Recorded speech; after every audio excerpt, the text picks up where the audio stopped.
अब थोड़ा market outlook पर बात करते हैं। हमारे साथ आज एएसके इन्वेस्टमेंट मैनेजर के डिप्टी सीआईओ सुमित जैन जुड़े हैं। Sumit ji, good afternoon. कैसे देख रहे हैं आप रीसेंट वॉलेटिलिटी को? एक बड़ी रैली हुई, उसके बाद ये पिछले 2 दिन में हमने थोड़ा सा थकान और अब थोड़ा सा डिक्लाइन देखी। इसको प्योरली जियोपॉलिटिक्स से जोड़ के देखा जाए या कुछ और आपका व्यू क्या होगा? आप Anuj ji, first of all thank you. See, अगर आप देखेंगे पहले मार्केट में बिकॉज ऑफ ग्लोबल जो चीज़ें हुई उसके कारण मार्केट में गिरावट आई थी। उसके बाद थोड़ी सी उधर सैनिटी बनी तो इंडिया मार्केट, ग्लोबल मार्केट सब काफ़ी सुधरे। बट आई थिंक जो रेलेवेंट है वो ये है कि अपनी अर्निंग्स ग्रोथ कैसे आती है। सी, वोलेटिलिटी ग्लोबली कोई रीज़न से बनी हुई रहेगी। वर्ल्ड जो पहले हुआ करता था और अभी है, मेरे को नहीं लगता है कि it's going to remain the same. Inherent volatility market में अब रिलेटिवली ज्यादा रहेगी एंड इसलिए मेरा मानना यह है कि अब जो इन्वेस्टमेंट का तरीका है वो बदलना पड़ेगा। हमें उन बिजनेसेस पे एक्चुअली फोकस करना पड़ेगा जो इनहेरेंट स्ट्रेंथ काफी ज्यादा है। सो वोलेटिलिटी एक्चुअली मार्केट का बड़ा हिस्सा बना हुआ रहेगा आपसे। जी सुमित जी, गुड आफ्टरनून। मैं श्रेया बात कर रही हूँ। आपने कहा इनहेरिटेंट स्ट्रेंथ पर नज़र रहेगी, तो ऐसे मूड माहौल में अर्निंग्स आपने देखी, हालांकि अभी भी आने बाकी है बहुत सारी कंपनियों के, फिर भी कहाँ पे आपको विजिबिलिटी थोड़ी स्ट्रांग नज़र आ रही है? कोई ऐसा स्पेस, पर्टिकुलर स्टॉक, थोड़ा उस पर प्रकाश डालिए। सो इनहेरेंट अर्निंग स्ट्रेंथ अगर आप देखेंगे तो मेरे ख्याल से अगर लॉन्ग टर्म में हम देखें तो मैन्युफैक्चरिंग जो इंडिया में है उस स्पेस में अर्निंग्स काफ़ी बेहतर आएगी। हमारे पास पोटेंशियल है कि हम जो अभी दुनिया में बदलाव हो रहे हैं जिसके कारण सप्लाई चेन में बदलाव आ सकते हैं, उसके कारण इंडिया में मैन्युफैक्चरिंग में मेरे ख्याल से अपना एक स्कोप है कि हम काफ़ी बड़े हों। And electronic manufacturing, even pharmaceutical side, जहां हमारी एक स्ट्रेंथ है उधर मेरे ख्याल से अर्निंग्स बेहतर आएगी। Even some domestic discretionary consumption businesses, वहां पर अर्निंग्स एक्चुअली बेहतर आ रही है। एंड ओवर पीरियड इंडिया में जो इनहेरेंट स्ट्रेंथ है ऑफ डेमोग्राफिक प्रोफाइल, जहां पर अपनी आबादी की एज थोड़ी कम है, इनकम लेवल बेहतर हो रही है, तो डिस्क्रिशनरी साइड में ओवर पीरियड अर्निंग्स बेहतर आनी चाहिए। ओके सुमित जी, जो स्पेस, नमस्कार, मैं वीरेंद्र बोल रहा हूँ डेली स्टूडियोज से, और जो स्पेस स्टेबल रहे, स्ट्रॉन्ग रहे, उसमें देखिए फार्मा में भी टर्बुलेंस थे and thanks to Mister Trump जिनके स्टेटमेंट्स ने टर्बुलेंस वो इन्फ्यूज़ की।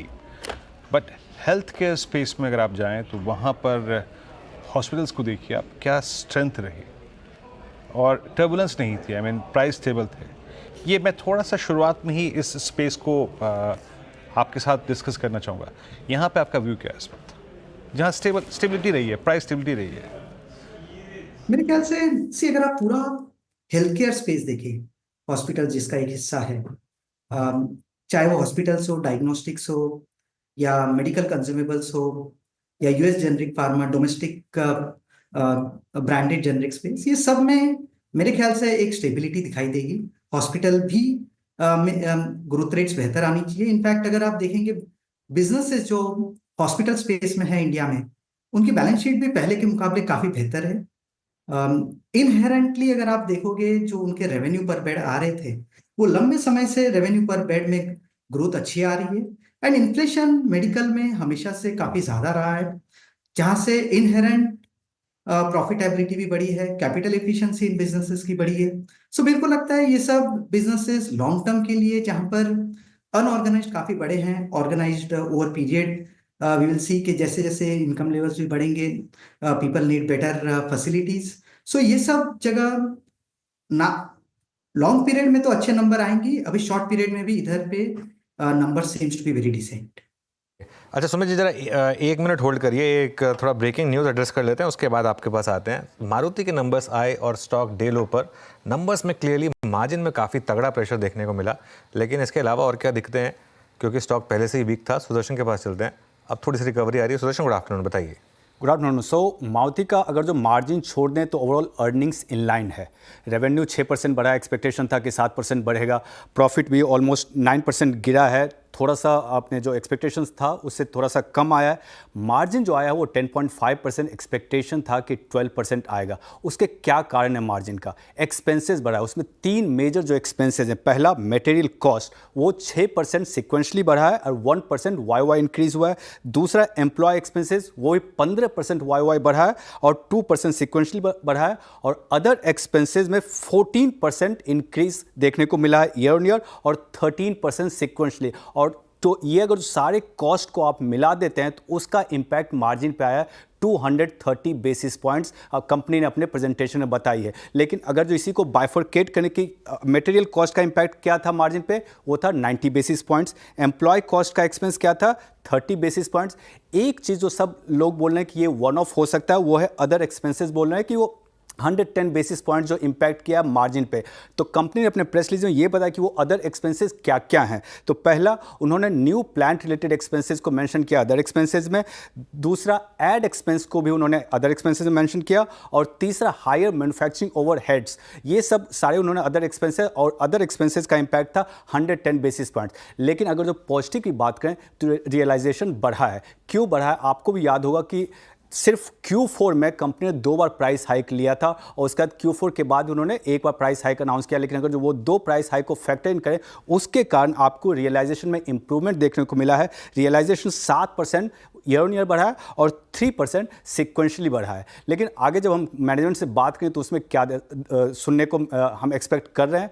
पहला, उनका डिमांड आउटलुक क्या है, क्योंकि जस्ट 1 महीने पहले ये सारी कंपनियां जब एक कॉन्फ्रेंस में अटेंड इन्होंने किया था, उसमें बोला था कि FY26 में भी ग्रोथ लो सिंगल डिजिट रह सकता है। तो उस पर इनका क्या कमेंट होगा। और तीसरा, जो एक मेजर इंपैक्ट देखा जाता है वो है कमोडिटी प्राइस, तो उसका ट्रेंड ये क्या देखते हैं। लेकिन ओवरऑल अर्निंग्स अगर जो मार्जिन को छोड़ दे तो इन लाइन विद एस्टिमेट्स, लेकिन मार्जिन वीक है। बिल्कुल, मार्जिन एक्चुअली स्टॉक में रिकवरी आ रही है। अब जो सुदर्शन ने बात कही, आई थिंक मार्केट उसको सिग्निफिकेंस ले रहा है क्योंकि स्टॉक ऑलरेडी काफ़ी वीक पोजीशन था। और जैसे सुदर्शन ने कहा, काफ़ी उसमें जो एक्सपेंसेस बढ़े वो अदर एक्सपेंसेस थे। तो शायद पोजीशनिंग के हिसाब से मार्केट को लग रहा हो कि आगे उसमें थोड़ा सा चेंजेस आ सकते हैं।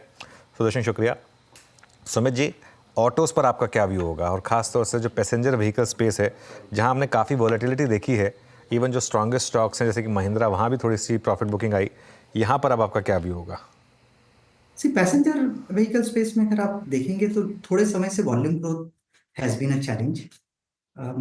एंड अगर आप लिस्टेड स्पेस की कंपनीज देखेंगे, उधर एक्चुअली मार्केट शेयर में बहुत ज़्यादा ग्रोथ नहीं आ रही है। देयर आर न्यू प्लेयर्स जो आ रहे हैं एंड इन जनरल इस स्पेस में फ्लक्स काफ़ी है, टेक्नोलॉजिकल चेंजेस काफ़ी हो रहे हैं। Whether we start to have more of electric vehicle, hybrid, ICE, वो समय बताएगा।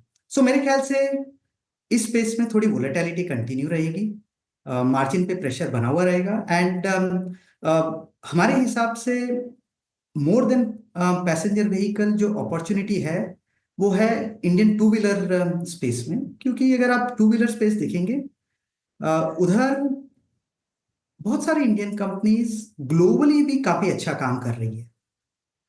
And okay. ग्लोबली थोड़ी चीजें स्लो थी लंबे समय तक, अब हमें लग रहा है नॉर्मलाइजेशन हो रहा है। सो एक्सपोर्ट ग्रोथ कई कंपनीज की यहाँ से काफी सुधरनी चाहिए। सो हमें लगता है कि two wheeler space actually four wheeler के मुकाबले ज्यादा बेहतर है।